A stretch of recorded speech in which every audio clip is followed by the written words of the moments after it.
Hello friends, welcome to buds to bloom. இந்த ஹாலிடேக்கு உங்கள் பசங்களுக்கு ஒரு ஹெல்த்தியாக ரொம்ப ஈஸியாக உங்கள் வீட்டிலே செய்யக்கூடிய சூப்பரான ஒரு ஜெல்லி, அதுவும் எந்த கலரும் கிடையாது, ரொம்பவே நேச்சுரலாக ஒரு ஃப்ரூட் வச்சு எப்படி பண்ணுறதுனா இன்றைக்கி நம்ம சேனலில் சொல்லித்தர போகிறேன். இது கூட நான் இந்த சீட்ஸ் போட்டிருக்கேன் பாருங்கள், இதுவும் உடம்புக்கு ரொம்ப ரொம்ப நல்லது. இதை பற்றின தனியாகவே நான் ஒரு வீடியோ உங்களுக்கு போடுறேன். இப்போது நம்ம வீடியோக்குள்ளே போகலாம்.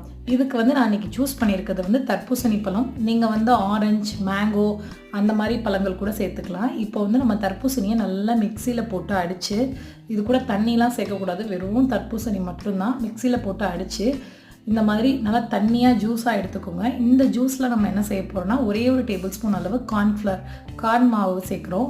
இது சேர்த்ததுக்கப்புறம் சுகர் உங்களுக்கு எவ்வளோ தேவையோ அதுக்கு தகுந்த மாதிரி சேர்த்துக்கோங்க. ஜெல்லிங்கிறப்ப கொஞ்சம் சுகர் கூட சேர்த்தா தான் நல்லாயிருக்கும்.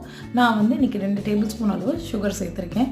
இப்போது இதை கட்டி இல்லாமல் நல்லா மிக்ஸ் பண்ணி விட்டுக்கோங்க. இப்போ நான் அடுப்பில் வைக்காததுக்கு முன்னாடியே நல்லா மிக்ஸ் பண்ணி விட்டுக்கோங்க.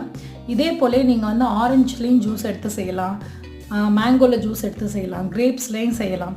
இப்போ நம்ம அடுப்பில் வச்சு கட்டியே இல்லாமல் ஒரு 2 மினிட்ஸ் நல்லா லோ ஃப்ளேமில் வச்சு கிண்டுங்க.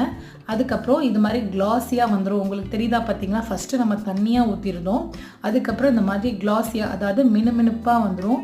இது மாதிரி ஒரு நிமிஷம் இல்லை 2 நிமிஷம் நல்லா திக்காகிறது, கட்டி இல்லாமல் நல்லா கொதிக்க விடுங்க. இதில் அந்த கார்ன்ஃப்ளவர் உள்ள பச்சை ஸ்மெல் போகிற வரைக்கும் நல்லா ஒரு நிமிஷம் கொதிக்க விட்டதுக்கப்புறம் நம்ம என்ன செய்ய போகிறோன்னா, ஒரு பாத்திரத்தில் நீங்கள் இதுக்குன்னு மோல்டு வச்சுருந்தீங்கன்னா ஓகே, இல்லைனா இந்த மாதிரி ஒரு சின்ன பவுல் எடுத்துக்கோங்க. அதில் நான் என்ன செஞ்சுருக்கேன், இன்றைக்கி இந்த விதை சேர்த்துருக்கேன். ஸோ ஃபஸ்ட்டு சப்ஜா விதையை சேர்த்துக்குவோம். 2 இதுலேயும் சேர்த்துட்டேன். நெக்ஸ்ட்டு லேயர் பார்த்திங்கன்னா நம்மளோட ஜெல்லி போடுறேன். உங்களுக்கு இந்த சப்ஜா விதை பசங்களுக்கு பிடிக்காதுன்னா நீங்கள் வெறும் ஜெல்லி மட்டும் இந்த இதை மட்டும் ஊற்றி வைக்கலாம். நான் சும்மா பின்னாடி பார்க்க அழகாக இருக்கும் அப்படின்றதுக்காக இதை சேர்க்குறேன். உங்களுக்கு எவ்வளோக்கு ப்ளைனாக இருந்தால் ஓகே, அந்த மாதிரி அப்படி நீங்கள் ஃபீல் பண்ணிங்கன்னா ப்ளைனாகவே வச்சுக்கலாம். இப்போ நம்ம 2 பவுல்லையும் ஊற்றி நல்லா சமமாக பண்ணிடுவோம். இது பார்த்திங்கன்னா நீங்கள் ஃப்ரிட்ஜில் வச்சு ஒரு 5 ஹவர்ஸாவது ஃப்ரிட்ஜில் இருக்கணும். அப்போ தான் நல்லா ஒரு கட்டியாக செட் ஆகும். உடனே திறந்து பார்த்து எடுத்திங்கன்னா கட்டாயம் நல்லா செட் ஆகிருக்காது. இப்போ நம்ம ஃப்ரிட்ஜில் வச்சு ஒரு 5 ஹவர்ஸ் 4 மணி நேரமாக இருந்தால் கூட பரவாயில்ல, சூப்பராக உங்களுக்கு செட் ஆயிரும். இப்போ நம்ம ஓப்பன் பண்ணி பார்ப்போம் ஃப்ரிட்ஜில் வச்சுட்டு.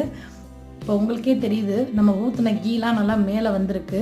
நல்லா செட் ஆகிருந்துச்சுன்னா ஒன்றும் இல்லை, ஸ்பூன் இல்லைனா கத்தி அதோட ஓரத்தில் நீங்கள் இந்த மாதிரி ஒரு மார்க்கிங் மாதிரி பண்ணிக்கோங்க. பண்ணிங்கன்னா ஈஸியாக எடுக்க வந்துடும். முதல்ல நம்ம 2 இதுலேயும் மார்க்கிங் பண்ணிக்குவோம்.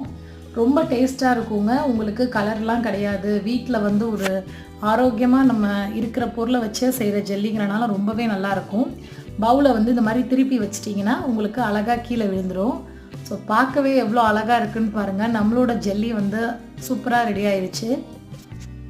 பசங்கள்லேருந்து பெரியவங்க வரைக்கும் எல்லாத்துக்குமே ரொம்ப பிடிக்கும்.